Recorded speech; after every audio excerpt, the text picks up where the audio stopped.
ए राजीव, वहाँ क्या कर रहा है? लगता है बारिश होने वाली है। चल अभी तुम जाओ, कल मिलेंगे, ठीक है? तूने उस लड़की को क्या दिया? अपने से बड़ी लड़की को पटा रहा है। बेचारी, माँ बाप नहीं है उसके। मैं तो सिर्फ हेल्प कर रहा था। लगा रहा है बड़ी। हाय अंकल, आप यहाँ कैसे? हर चीज का कोई कारण होता है। आज मैं तुम दोनों की फोटोग्राफिक मेमोरी टेस्ट शुरू करने वाला हूँ। I'll give you 10 seconds। देखो, आसपास ध्यान से देखो और बाद में सवाल पूछूंगा। Okay? I am timing it. Go.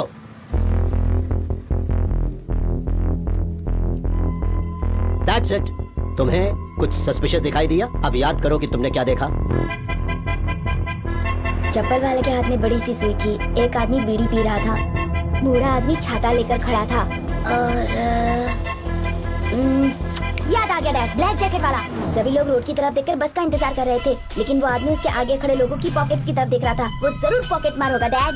Wonderful. आज तुम्हें चॉकलेट मिलेगी। क्या हुआ शिवा? हाँ अंकल, राजीव ने जो बताया वो मैंने भी देखा, लेकिन उस आदमी का जैकेट एक साइड से 2 इंच झुका हुआ था। मतलब उसकी जेब में शायद कोई भारी चीज हो सकती है, जैसे गन। मैंने गेट के पास पुलिस की बाइक खड़ी देखी थी, और उस आदमी का हेयर स्टाइल, उसकी मूंछें, पुलिस। वो सिविल ड्रेस में पुलिस वाला है। आपके फ्रेंड है अंकल? वो भी इस गेम में शामिल है क्या? Unbelievable sir. कौन है ये लड़का?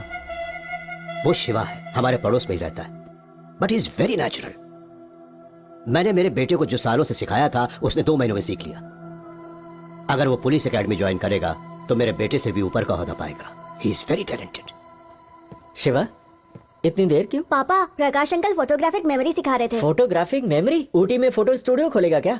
तुम आजकल काफी समय उसके साथ बिताते हो। वो आदमी ठीक नहीं है। प्रकाश अंकल के लिए ऐसा मत बोलिए, वो बड़े पुलिस ऑफिसर थे, हमें ट्रेनिंग दे रहे हैं। खींच के एक दूंगा। पागल जैसी बात करता है। बड़ा पुलिस वाला है। पता है, जिस तरह वो दिव्यांग है, तुम्हें भी कुर्सी पकड़ के बैठना पड़ेगा। उसके घर के पास जाना भी मत।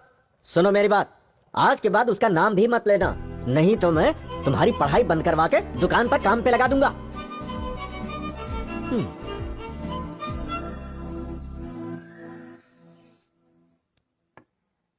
अच्छा, तुम्हारी नजर मेरी रानी पर है। अब तुम चाल चलो। देखो शिवा, कितनी भी कोशिश कर लो, मेरी रानी को छू नहीं पाओगे। चेक। कोई चाल नहीं बची तुम्हारे पास। चेकमेट।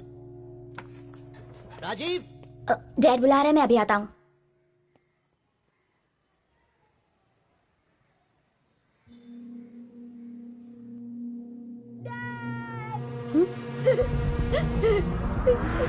डैड, शिवा देखो ना, किसी ने डैड को चाकू मारा और भाग गया।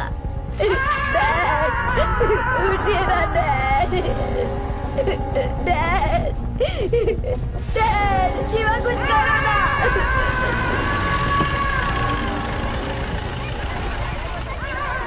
देखिए देखिए, शांत रहिए आप लोग, प्लीज शांत हो जाइए। प्लीज शांत हो जाइए, मैं बताता हूँ। शांत हो जाइए प्लीज प्लीज, बात को समझिए। प्लीज आप शांत हो जाइए। सर आवाज बंद करो, चुपचाप बैठो चुपचाप। बच्चे, तुम कौन हो? तुम उनके घर पर क्या कर रहे थे? सर, मैं पड़ोस में रहता हूँ। मैं और राजीव चेस खेल रहे थे। मैं हमेशा उनके यहाँ जाता हूँ। हमेशा जाते हो? किस लिए? प्रकाश अंकल हम दोनों को पुलिस की ट्रेनिंग देते थे। पुलिस की ट्रेनिंग? क्या बोल रहे हो? थोड़ा डिटेल में कहो। सर, आपने उन लोगों को भागने दिया। आपके पास कोई सबूत नहीं है और हमसे ऐसे पूछ रहे हैं जैसे हम मुजरिम हैं। जबान खींच लूंगा तुम्हारी। मुझसे जबान चलाते हो? लॉकअप में डाल दूंगा। आप नहीं कर सकते सर। नाबालिग को पुलिस स्टेशन लाना भी कानून के खिलाफ है। और जबान चलती तुम्हारी ना? अपने हाथ को क्या समझते हो? सर, इसे कुछ भी नहीं मालूम सर, इसे जाने दीजिए। ये मुझे कानून का पाठ पढ़ा रहा था, पुलिस ट्रेनिंग के बारे में बोल रहा था। क्या कहना चाहता? हम बेकार का काम कर रहे हैं यहाँ? सर, ये सच बोल रहा है सर। हमें वारदात की जगह ले चलिए सर। हम तहकीकात में आपकी मदद कर सकते हैं। बेशर्मी की भी कोई हद होती है सर। ये मैथ सीखने के लिए उनके घर जाता था, क्योंकि ये सब्जेक्ट मुझे नहीं आती है, इसीलिए ये मेरे मना करने के बावजूद वहाँ जाता था। साहब, मेरा रिकॉर्ड एकदम क्लीन है साहब। हम उनके पड़ोस में ही रहते हैं, बाकी उनके बारे में हमें कुछ भी नहीं पता। गाड़ी जाते हुए देखी थी। तू अभी बिल्कुल चुप रहे। साहब, मैं अपने बेटे को हमारा से नहीं देख सकता साहब, इसे छोड़ दीजिए साहब। किशोर भाई, तुम्हें कुछ समझाओ ना। सर, ये कभी किसी लफड़े में नहीं पड़ता, हमेशा अपने काम से काम रखता है। ये कोई मामूली मर्डर केस नहीं है, highly sensitive police murder case है। डिपार्टमेंट की इज्जत दांव पे लगी है। हमें ऊपर से ऑर्डर्स हैं कि जल्द से जल्द खूनी को अरेस्ट करें। जिस कार में भागे थे, वो कार रास्ते में बिजली के खंभे से टकराई, फिर वो उसे छोड़कर भाग गए। सिर्फ इन दोनों ने ही उन्हें देखा है। मैंने इलाके के सारे गुंडों को राउंड अप किया है, इन्हें उनकी शिनाख्त करनी है। राकेश जी सर। उनका एड्रेस और फोन नंबर मिला क्या? मिल गया सर। देखिए मेरी बात सुनिए, जब भी मुझे इसकी जरूरत पड़ेगी आपको लेकर आना होगा। जाइए। पापा पापा पर राजी अरे पापा मैं कह रहा हूँ चल यहाँ से चल। राजी को भी साथ अरे में सुनो, लेके रुको ना, रुको तो। अरे तुमने जिंदगी में कभी कोई रिस्क नहीं उठाया, लेकिन अब इतने बड़े केस में फंस गए हो तुम। उस इंस्पेक्टर का दिमाग खराब है, इस केस की वजह से बहुत बड़ा लफड़ा होने वाला है। खूनी अभी भी आजाद बाहर घूम रहा है। भाई मेरी बात मानो, लड़का अभी भी नाबालिग है, उन्होंने FIR भी दर्ज नहीं की है। सोचने में वक्त बर्बाद मत करो, शहर छोड़कर चले जाओ। हाँ हाँ आ रहा हूँ।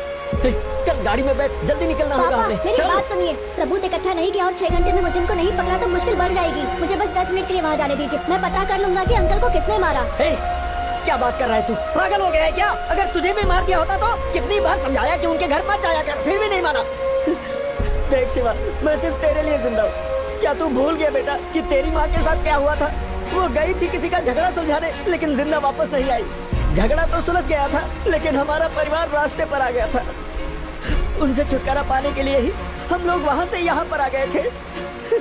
अब हम लोग फिर से उसी हालत में फंस गए। अब मैं तुझे कैसे समझाऊं?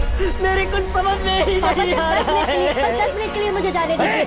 अब तू अगर कुछ भी बोला ना तो मैं पहाड़ी से कूदकर जान दे दूंगा। पापा पापा सुनिए पापा पापा पापा मैं आपकी हर बात मानूंगा। पापा प्लीज रुक जाइए, आप जो कहेंगे मैं वो करूंगा, प्लीज पापा। तो वचन दे मुझे, तो पुलिस में भर्ती नहीं होगा, जिंदगी में कोई रिस्क नहीं लेगा, कोई जोखिम नहीं उठाएगा। जैसे मैं कहूंगा वैसे तुझे जीना होगा। अगर तू मुझे जिंदा देखना चाहता है तो वादा कर बेटा। वादा करता हूँ।